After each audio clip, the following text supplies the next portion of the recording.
در این قسمت یک سوال مطرح می‌کنیم که باید پاسخ بدهید.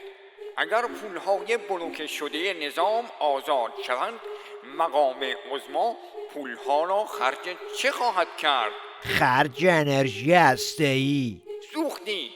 حزب الله لبنان چی میشه پس؟ بادی. حزب الله لبنان. سوختی. حوثی ها چی پس؟ بادی. حسیحه. سوختی. موشکی کنی خرج داره. بله موشک. سوختی.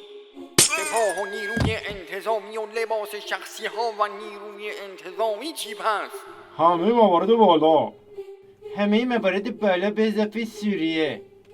همه موارد بالا به اضافه آقازاده ها و کابینه و مجلسی ها. سهم خود آقا هم که محفوظه. آورین شما 3 نفر میرید مرحله بعد.